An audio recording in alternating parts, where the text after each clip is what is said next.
Today we will be discussing about history taking in case of ear disease. So if a patient presents to your OPD with complaint of ear problems, what are the things you would like to ask in history? So first of all, patient particulars. Patient particulars include name, age, sex of the patient, address, occupation, and religion of the patient. It also includes date of examination, date of admission, etc. Name is important because it is an identification tool. So you are going to address the patient with the name and it would help you to build rapport with the patient. Why is age important? Because common disease in different age groups are there. Like in newborn, congenital conditions would be there. In early childhood, acute otitis media with effusion would be there. In adults, traumatic condition or COM. In elderly, presbyocusis and malignancy have more chances. Why is sex of the patient important? Because in male, the common ear conditions would be traumatic conditions, otitis externa. In female, keloid, otitis externa, and otosclerosis is more common. Apart from this, there are other conditions which occur in both the sexes, but we are just going to give some of the examples here. Why is address important in case of ear disease? Because disease according to place of stay may be different. Like in temperate climate, because of the humid, moist environment, otitis externa and otomycosis could be there. In cold climatic areas, frostbite and upper respiratory tract infection related ear conditions may be there. In sea or river side, the ear diseases may get aggravated because of frequent entry of water into the ear, and otomycosis, like other disease, can occur there. So why is occupation important? There are certain occupational ear diseases which can occur in different professions. For example, barotrauma occurring in deep sea divers, high altitude workers and pilots, whereas noise-induced hearing loss occurring in factory or industrial workers, armed forces, telephone operators. The other thing we would like to discuss is religion. So religious beliefs may sometimes be the cause or may be the aggravating factors of ear diseases. Like multiple piercing in the ear can cause keloid or perichondritis of the pinna. Putting oil in ear or bathing in ponds without proper precaution may cause exacerbation of ear diseases. So these conditions may occur in a patient with ear disease. So what are the common symptoms that the patient present with when you are examining in a ENT OPD? So for ear diseases, the common symptoms would be ear discharge, hearing loss, earache, tinnitus or ringing sensation in the ear, dizziness or vertigo, itching in the ear, deformity of the pinna, swelling around the ear, deviation of angle of mouth or incomplete eye closure. So now we will discuss with this symptomatology in detail. So the first condition is ear discharge. This is the common condition which brings the patient to your outpatient department. So if a patient presents to you with ear discharge, you have to ask about the onset of the discharge, the duration of the discharge, the laterality of the discharge, meaning which ear is involved, the periodicity of the discharge, character, amount of discharge, color of discharge, whether it is foul smelling or not, and what are the aggravating and relieving factors. You also have to ask about past history of recurrent upper respiratory tract infections. Ear discharge onset. You have to ask about how did it start. So whether it was abrupt in onset or acute onset, like in cases of acute suppurative otitis media, trauma, and whether it is insidious or chronic, like in cases of chronic suppurative otitis media or nowadays renamed as chronic otitis media, and also in cases of acute exacerbation of chronic diseases. The next thing you are going to ask is duration. So you have to ask about duration of ear discharge, whether it is acute, less than 3 weeks, subacute, which is 3 weeks to 3 months, and chronic, which is more than 3 months. So out of these three things, more than 3 months or chronic is a widely accepted one, whereas there is confusion about acute and subacute cases. Why does this matter? Duration of discharge matters because it would help you in the management of the ear disease. So if it is acute or subacute condition, then medical management is the treatment of choice, whereas in chronic diseases, medical management with surgery should be thought about. Laterality of the discharge, or which ear is involved, is important. It can be unilateral or bilateral ear discharge. If it is a unilateral condition, then local pathology or local condition should be thought about, whereas in cases of bilateral disease, some causes in the nasopharynx or nasopharyngeal end of the eustachian tube may be the cause in bilateral condition. Periodicity of ear discharge. Is the discharge always there? So you have to ask question to your patient whether the discharge is continuous or constant, which is always there, like in cases of chronic suppurative otitis media atticoantral, or now renamed as chronic otitis media squamosal type, or whether it is intermittent, like in cases of acute otitis media, chronic otitis media mucosal type. So continuous discharge means the ear is never dry. Some sort of discharge, some amount of discharge is always there. When you clean your ear with cotton swab or with your finger, then there would always be some amount of discharge. Whereas in intermittent, there is discharge for a certain duration of time, maybe a week, maybe some days, and after that the ear is dry. There is no discharge for certain duration of time, and after which again the discharge starts appearing. So the intermittency there may not be discharge for maybe weeks or maybe months. So why is there continuous discharge in chronic otitis media squamosal and intermittent in COM mucosal? This is an important question. The reason behind this is COM squamosal is an ongoing disease process, and there is destruction of structures, formation of cholesteatoma, and because of different enzymatic reactions going on, there would be a continuous process of destruction. So this would cause constant amount of discharge. Whereas in COM mucosal type of disease, the discharge would be there when there is acute infection or inflammatory process, after which when it subsides, the discharge also goes away. The next thing you have to ask is character of discharge. How is the discharge like? That is the quality of ear discharge. Whether it is watery, like in cases of CSF otorrhea, viral myringitis, whether it is mucoid, and mind you, mucoid discharge means there is involvement of goblet cells which are present in middle ear. So the mucoid discharge is coming from middle ear.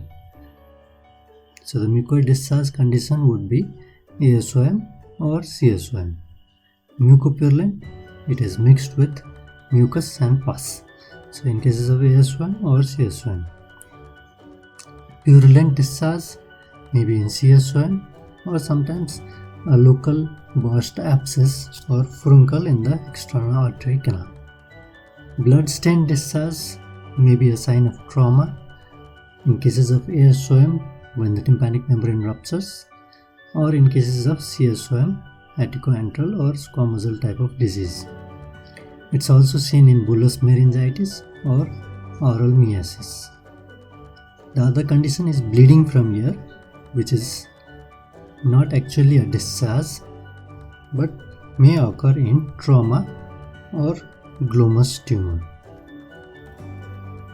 So how to differentiate whether the discharge is from external or middle ear? So as I already mentioned, middle ear discharge would be mucoid in nature. That is, the patient will tell you that the discharge is sticky in nature, whereas the discharge from external ear wouldn't be mucoid. Okay, it may be purulent, may be watery, but it's not mixed with mucus. But it's not always true the other way around. Like the middle ear discharge may sometimes be serous in consistency. It shouldn't always be mucoid discharge, but most of the time it is. The other question is, why is there blood-stained discharge in Siom squamosal type of disease? Because Siom squamosal disease is an ongoing destructive process, there would be formation of granulation tissue. So granulation tissue, there would be neovascularization, and the minor the vessels that are forming may be subjected with trauma while ear pricking or ear cleaning. So in those cases there may be blood stained ear discharge. The other thing you have to ask about is amount of discharge. So that is the quantity of discharge, whether the discharge is profuse or scanty. So most of the history we are asking here is to rule out whether the patient has tubotympanic or atticoantral type of disease, that is mucosal or squamosal type of chronic otitis media. So profuse quantity of discharge is seen in cases of ASOM, CSOM tubotympanic, and scanty amount of discharge is seen in CSOM atticoantral or squamosal type of ear disease. So when do you say the discharge is profuse or it is scanty? So profuse discharge, generally it means that the discharge is coming out from the ear. So if it comes out from the external auditory canal and it comes trickling down, then it is profuse in amount. Or while sleeping, when there is discharge in your pillowcase, the pillowcase is wet, then it is profuse discharge. Whereas scanty discharge, it never comes out from the external auditory meatus. But when you try to clean your ear, it is always there. So it is scanty in amount. So why is there scanty discharge in Siom squamosal and profuse in Siom mucosal? It's again related with the goblet cells.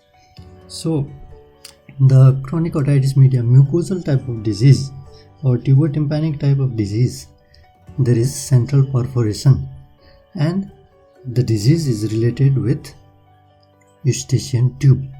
So the name tubotympanic comes from that. It's the tube, eustachian tube, and tympanum is the middle ear cavity. So as the amount of goblet cells is more in hypotympanum and up to the mesotympanum, but it is small in amount in attic or epitympanum. So the mucosal disease has excess amount of ear discharge, whereas in atticoantral type of disease or squamosal type, where the attic is involved and the antrum is involved, so lack of goblet cell. That's why, although the disease is an ongoing process, the amount of discharge there is scanty. So other thing, ask the patient about color of the discharge. This gives you some idea about the organism. So greenish yellow type of discharge is seen in Pseudomonas infection, yellowish mucopurulent discharge, yellowish with whitish or blackish specks in case of fungal infection, or a classical soaked blotting paper or wet newspaper type of discharge in case of otomycosis. Then you have to ask the patient about smell of ear discharge, whether it is foul smelling or not foul smelling. Foul smelling discharge, it's seen in chronic otitis media, squamosal or atticoantral type of disease. It may also be seen if the infection is due to anaerobic organism or Pseudomonas. Non-foul smelling may be in ASOM or CSOM tubotympanic. Smell is a subjective test. Something that is foul smelling for you may not be foul smelling for me. So that's why you have to confirm whether the foul smell is really that of aticoantral or something else. So the question would be, why is there foul smelling discharge in Seum squamosal type of disease? Because in cases of Seum squamosal, there is destructive procedure going on, enzymatic lysis will be there, there is putrefactive changes of the destructive materials, like destruction of the bone and the other soft tissue areas, there is putrefactive changes. So because of that, there is a peculiar foul smelling discharge in case of aticoantral type of disease. The next thing you will ask the patient is, what are the aggravating and relieving factors? Aggravating factors may be upper respiratory tract infection or entry of water into ear, like swimming or bathing. Okay, the relieving factors would be use of medication, or sometimes it goes off spontaneously. And again, in past history, you have to ask whether the patient has similar episodes in the past, and if this episode of ear discharge is different than that of the past episodes, or is it the same. This would help you to find whether the quality of discharge has changed, whether the disease has changed. So if a patient had mucopurulent non-foul smelling, not blood-stained discharge in the past, but now has scanty amount of blood-stained ear discharge which is foul smelling, then the tubotympanic type of disease may be changing into aticoantral type, or there is secondary cholesteatoma formation in a past mucosal or tubotympanic type of disease. So you also have to ask whether the patient has history of recurrent upper respiratory tract infection. Is the discharge associated with episodes of URTI? So these are all things you have to ask if a patient has history of ear discharge. So next we will be discussing about the symptomatology, that is hearing loss. If a patient presents to you with hearing loss, you have to again ask about onset, duration, laterality of the hearing loss, periodicity, severity or degree of hearing loss, nature or characteristic of deafness, other features that may be associated, aggravating or improving factors, and past history. So let's start with onset of hearing loss. How did it start? So according to the onset, the hearing loss could be acute or insidious. So acute in cases of trauma, acute suppurative otitis media, like some foreign body in the ear, or sudden sensorineural hearing loss. Insidious in CSOM, otitis media with effusion, impacted wax, or the patient may have congenital hearing loss. You have to again ask about the duration of hearing loss. When was it noticed first? So short duration or acute onset may be there, or it may be of a chronic or longer duration. So it matters because it helps in your treatment or management of the case. So the management would be different in case of acute onset, whereas it's different in case of chronic onset of hearing loss. Next thing you have to ask in hearing loss is the laterality, or which ear is involved. Example, in lateral in case of chronic otitis media or other ear diseases. Bilateral in cases of noise-induced hearing loss or otosclerosis. Mind you, these are only some of the examples. They are not the sole cause of unilateral or bilateral hearing loss. So you have to also ask about the periodicity of hearing loss. Is the hearing loss constant or intermittent? And how is it progressing? So progressive hearing loss is seen in hereditary deafness, otosclerosis, Meniere's disease. Constant hearing loss, it may be a feature of traumatic perforation, chronic otitis media, but in these cases as well, with passage of time, the hearing loss may progress. Intermittent, associated with increase in other symptoms. So other thing you have to ask is severity of hearing loss. What way the hearing loss disturbs the patient? So the hearing loss severity can be approximately judged into mild, moderate or severe. Mild cases where there is normal conversation and the patient can't hear when called from a distance. Moderate sort of hearing loss when there is difficulty in hearing when someone calls the patient from behind. Or severe when face-to-face conversation is also difficult.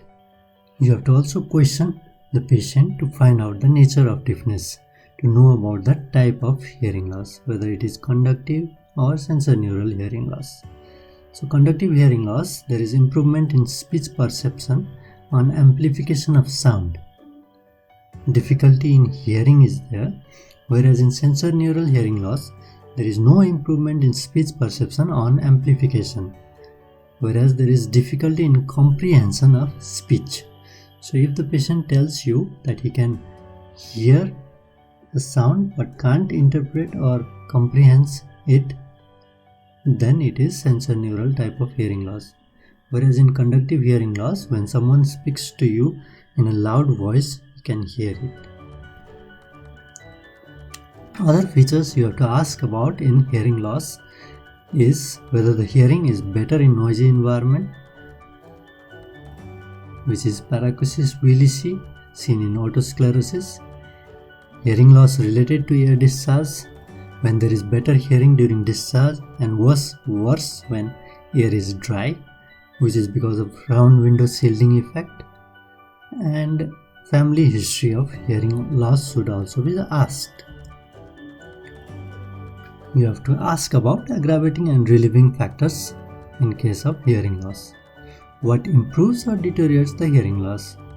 Whether upper respiratory tract or ear discharge aggravates it, or medication, ear discharge and ear popping relieves the condition. You have to ask the patient. You have to ask whether there is past history of similar complaints, history of ototoxic drug use, or occupational exposure to noisy environment.